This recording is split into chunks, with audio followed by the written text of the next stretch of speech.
et je te retrouve à Queenstown. Petite intro dans Marguerite parce que j'ai toujours pas de micro et qu'Ama se vend. Pour la petite histoire, j'ai vraiment commandé un micro, ça fait littéralement un mois que je l'attends et qu'il n'est toujours pas arrivé. Bref, tout ça pour dire que du coup aujourd'hui je te retrouve à Queenstown. Si tu ne l'as pas suivi, j'ai commencé mon road trip dans l'île du sud de la Nouvelle-Zélande en partant de Blenheim pour rejoindre la West Coast avant de descendre jusqu'à Wanaka où j'ai passé quelques jours et où après je me suis dirigée vers le mont Cook avant de redescendre vers Wanaka et vers Queenstown où je me trouve actuellement. Du coup aujourd'hui on va découvrir Queenstown. C'est une ville du coup nichée au milieu des montagnes qui est assez réputée pour la fête. Apparemment il y a quand même pas mal de choses pour sortir etc. Donc on va aller découvrir ça et il y a quelque chose de vraiment très important. Il y a le meilleur burger de Nouvelle-Zélande. Donc évidemment on va aller goûter ça. On vient d'arriver à Queenstown et du coup on s'est garé sur un parking qui est environ à 20 minutes du centre-ville parce que clairement se garer en plein Queenstown c'est un enfer. Et du coup pour rejoindre la ville là on marche dans un petit parc au bord du lac qui est plutôt sympathique franchement.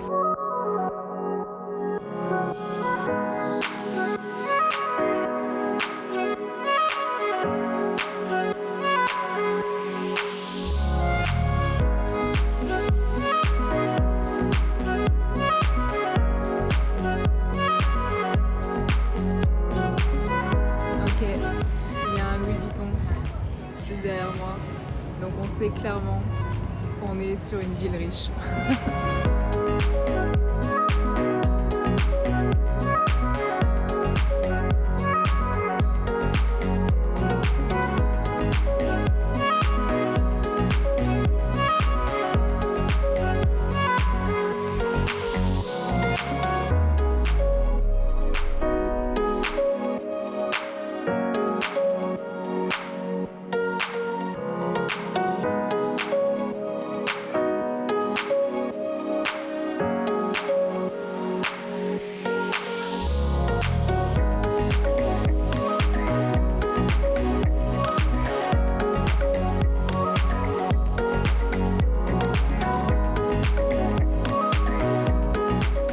Non mais il est tellement beau, il a l'air tellement fat. Regarde-moi c'est rapia, il est incroyable. Franchement je comprends la réputation de ce burger. Le pain est délicieux, la viande est grillée, tout est bon. Franchement rien à redire. C'est le meilleur burger que j'ai mangé de toute ma vie. Le pain était incroyable.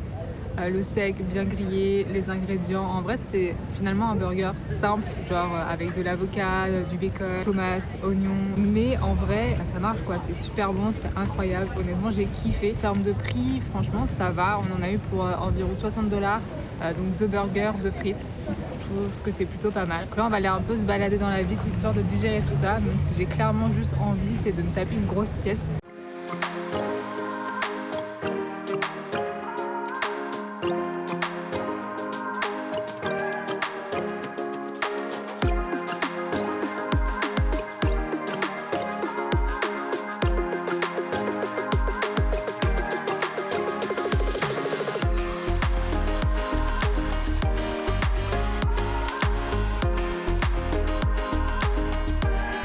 On était en train de marcher dans la ville et là du coup on tombe sur une sorte de compétition de personnes qui font de la cornemuse. Donc c'est assez improbable.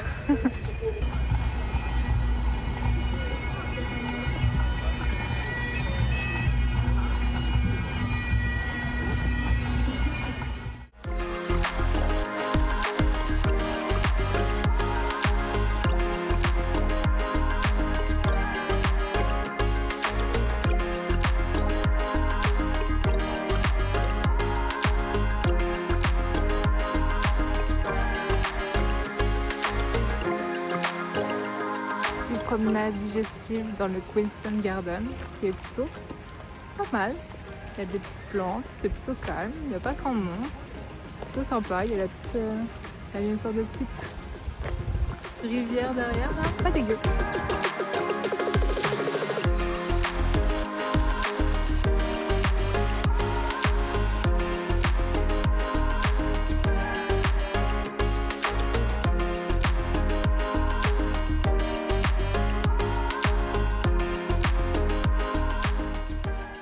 On dirait qu'ils font une sorte de pétanque.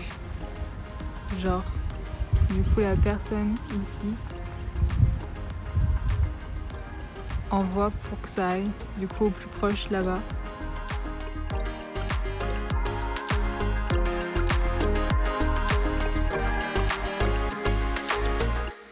Bon, je te retrouve pour le petit débrief de la journée, donc directement dans Marguerite comme d'hab parce que clairement il y a masse vent dehors. Tout d'abord, retour sur le burger qui était incroyable. Il est mentionné comme étant le meilleur burger de Nouvelle-Zélande.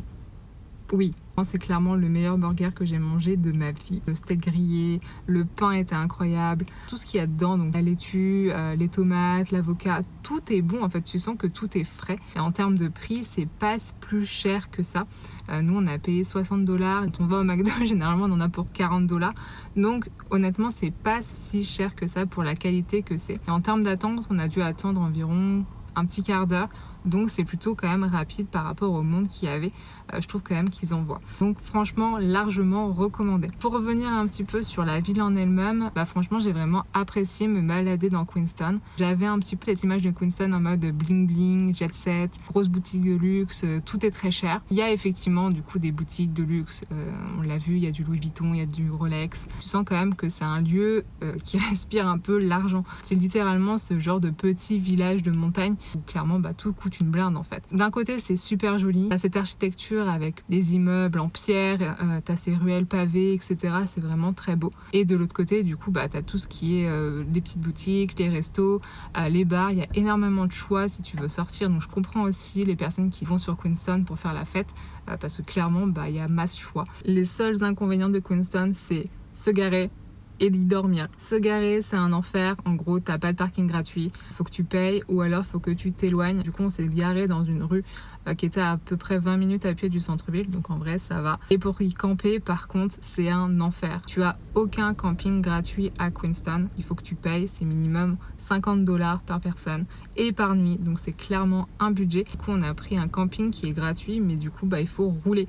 On est à 60 bornes de Queenstown. Donc c'est dans une ville qui s'appelle Cromwell. Après, voilà, le camping est chouette. Il est immense. Il y a des toilettes et tout. Donc c'est vraiment cool. T'es au bord du lac. Mais effectivement, il faut que tu roules 1 heure avant d'atteindre Queenstown. Donc, du coup, le plan pour demain, c'est plutôt incertain. En fait, on voulait faire une randonnée. C'est la Ben Lomond quelque chose. En gros, c'est tu montes au sommet d'une montagne et tu as une vue à panoramique sur Queenstown. Mais du coup, en fait, demain, ils annoncent un temps pas terrible. Ils annoncent de la pluie d'ailleurs pour les prochains jours. Donc j'avoue, je sais pas trop ce qu'on va faire parce que du coup, randonner sous la pluie, c'est vraiment pas fou. Mais en tout cas, moi, je te retrouve demain et on verra ce qu'on fait. À demain.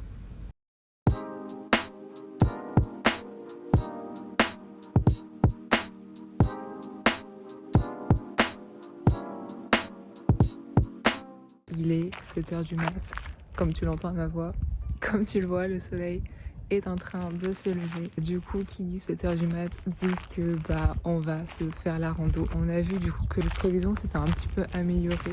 Ils annoncent pas de pluie, enfin en tout cas pas dans la journée. Donc on va se tenter cette rando. On va prendre un petit déj et puis on va partir parce qu'on a 1 heure de route avant d'arriver à la rando.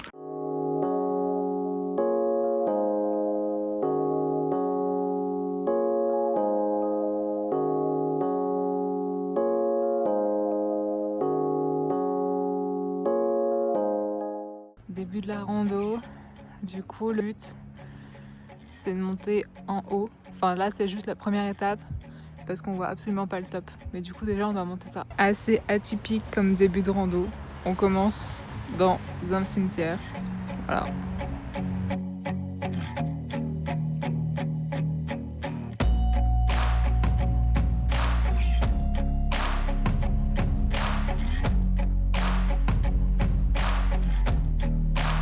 Après 1 heure de montée, je te retrouve directement au pied de la gondola qu'on voyait du coup d'en bas.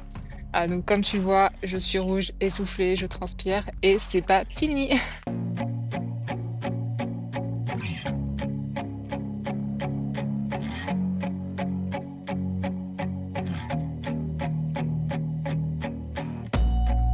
Bon, du coup j'avais tort. Je pensais qu'on allait sur ce sommet, mais en fait, là je vois des petits points en train de monter la crête de cette montagne, donc je pense qu'on va là. Direction le top. Bon, si jamais près des toilettes. Qui ont une vue quand même plutôt pas dégueu.